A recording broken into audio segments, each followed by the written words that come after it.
and good morning, everyone. So I think they are having a little technical problem playing this, so I'll just start. Bismillahir Rahmanir Rahim. Kul wallahu ahad, Allahu samad, lam yalid, walam yulad, walam yakul lahu kufuwan ahad. So welcome everyone. On behalf of the Executive Directors in the Institute of Advanced Endoscopy and Gastroenterology, I welcome you all to this 12th hands-on colonoscopy training course. We are very excited to host this course this year because our institute just got inaugurated on 15th of May, and this is the first course after inauguration. So we're really excited, and we are very happy to have you with us. And as far as the 12th, this is the course that we have conducted after a break of 4 years. Prior to that, these courses were a regular feature in our institute where we used to conduct these courses. So in this new institute, this is the first one. We are very lucky to have national as well as international faculty with us. Let me introduce briefly, first of all, Dr. Saad Khalid Niaz, who is the Executive Director. So he's the executive director of this institute, plus the director of this course. And you all know him very well. He's a renowned gastroenterologist, and he's the main behind all of this. So after that, we have Paul Hagen. So Paul is a very expert endoscopist. He works at West Midland Endoscopy Center in UK. He has been a regular feature and a star feature of our courses, colonoscopy courses. He's an excellent endoscopist and an amazing teacher. So I still remember the first time that Paul came. So the way he introduced colonoscopy to us, I had been doing colonoscopy for so long before that. But I after that, my technique totally changed. So I think you people have got an excellent opportunity to be one-to-one with Paul and learn how it is done in a proper way. All right. So like Dr. Saad said, that it's very easy if you're a beginner, but for somebody who's done already, because I was going through your CVs, and each one of you, I think, has done more than like 100 or 200 colonoscopies. That's what I was looking at. So for you, I think it's going to be slightly tough, because it's very difficult to get rid of old habits and pick up new techniques, but it's never too late. All right. So without much delay, we are already running late. I'll like to invite Dr. Saad to please come and give you a brief introduction of the course. Dr. Saad.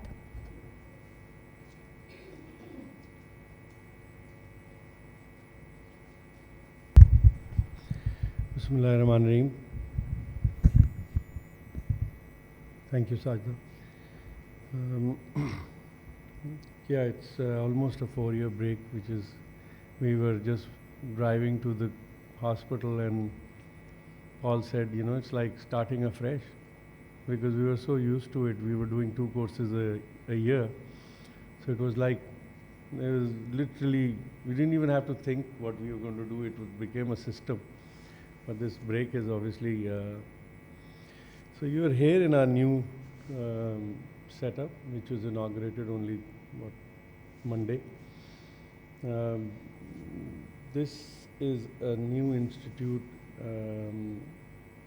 called SIAG, and it's an Institute of Advanced Endoscopy and Gastroenterology, where we have 2 aims. One is service provision to people of the country, because some of the things that you will see here are not available anywhere, and some of the things that we do, we believe we do better than almost anyone in the country, and so patients come to us. So patients who have affordability issues, we are very happy to take care of them from wherever they come. And we have patients coming from Afghanistan, even from Iran, and obviously all over the country. The second aim is to spread endoscopy through proper training. I totally agree with Sajda that 2010, 2009 we did the first course, and this course was started in UK in 2000, maybe 2000 I think it was. I think if I'm not wrong, the first course took place in Wolverhampton, and at that time I was working there, and I saw the course and I said, wow. So after coming back here, we've been wanting to, but we needed someone who was really good, and then we found Paul, and so we got, he came, and he's more Pakistanis than a lot of Pakistanis living abroad. So he came here and he made it possible. Obviously, the other person who's missing, who will join us in a little bit, is Dr. Vakar. It was Dr. Vakar and I who constantly wanted to bring this thing. Paul will tell you and confirm that this course is done exactly the way this course is done in UK. Slight improvisation, mainly because of the way our system works. But by and large, it's exactly the same concept. It's done in the same way. And like Sajda said, you have one of the best faculty you can have for colonoscopy training anywhere in the world. So you're very fortunate. So what we basically do in this course is, like I said, we have some discussion, then we have demonstrations, and then we have you doing feedbacks, your problems addressed. So all of you must identify what is it that is difficult for you currently. So you make your targets. I would say we have 3 days. So whatever you do today, you go back and you think about whether you've got what you came here for, that particular aspect of colonoscopy. If you're not satisfied, you must ask. This is a two-way course. We can't do any good to you if we don't have you interacting with us. So you need to give us a feedback. You need to tell us, no, I have not understood this. I'm sorry. No matter how simple it may be. Okay, so you need to ask. You're here to learn. Okay, so forget about where you are. Forget about what you've done. Just see where you get stuck and get, like she said, looping. So, we'll try and make you understand what looping is, how you handle it, why it occurs, and all that. So, and ideally, if you go back today, come back tomorrow and you bring a list of things during today which you did not follow or you were not very clear about. We will go through them again. This will be reinforced for the next 3 days.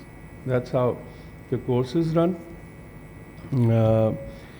I apologize this time. Well, it's probably good for you because Sajda will be playing the role that I have played a lot of times because I have a lot of things going on. The center has just started and administratively there are a lot of things that need to be done. So I will be in and out from here, but my absence makes no difference to the course. You have the best people here and they will continue, and I'll keep hopping in and coming and going and asking you. We already had an introduction which we normally like to do. Is there anything else you want me to say? Did we talk about what their objectives Yeah, are? we just did that informally. Normally we do it like formally, but Paul, do you have any comments? Because they've got a piece of paper in front of themselves, I'm sure they have, and a pen. It would be nice if they actually wrote it on that paper, the objectives at the end Yeah. for the course themselves. And then when it comes to the last day of the course, we'll see if they've helped them. Yeah, so what Paul is saying is that, let's say you have, just taking you as an example, you have looping as an issue in colonoscopy. So you write that, and if there's anything else, like you said, terminal ileum maybe, or you reach a certain percentage, but we want to improve it.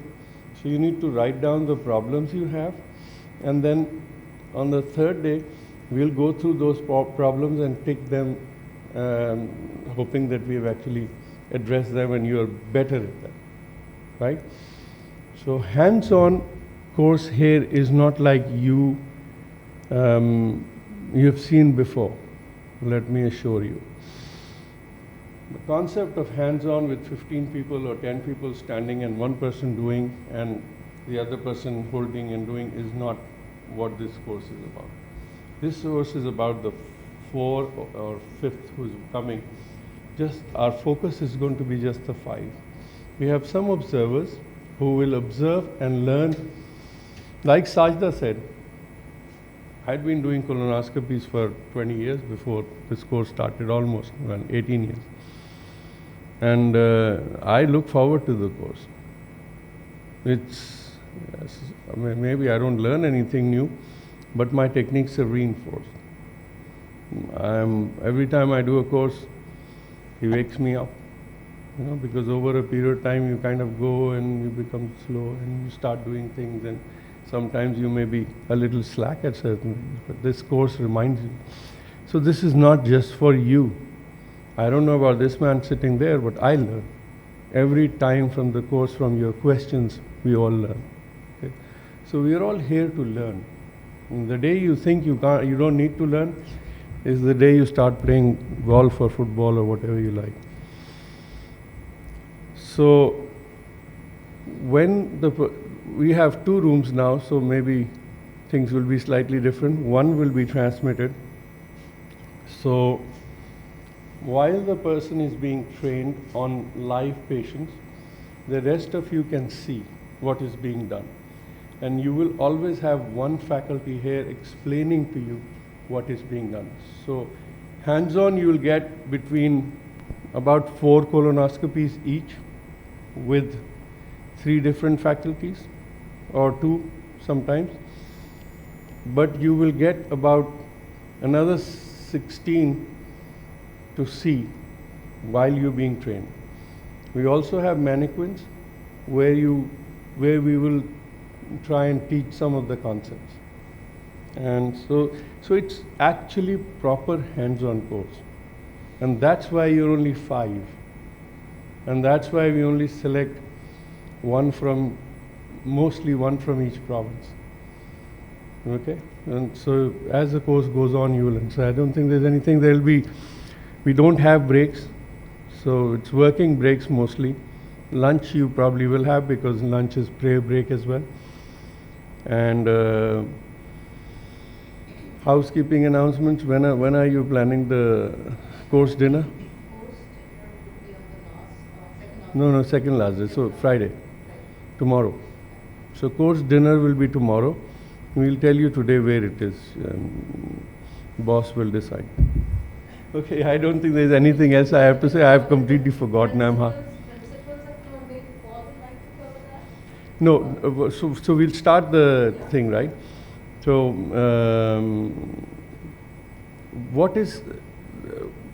this is just going to be, and then the other thing we wanted to do was discuss the problems. Yeah. Where's Asim? Yeah, no. He's got a picture that we need to share with you. Paul and I saw it for the first time.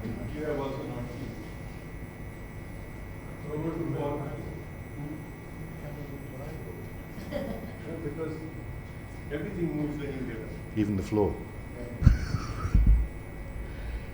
So, what is it you'd like me to discuss? A little bit about principles, consent, sedation, anything. Okay. No, yeah, I'm just going to, yeah. This isn't going to be wobbling on, but the most important thing, before you start, every patient should be seen as if it's your mother or your father. If you listen to what Saad was saying earlier on, safety, yeah, that's number 1, etc. And then we go on for quality. But before you even get there, the patient is a person in front of you. The patient should be treated like it's your mother or your father, straight off.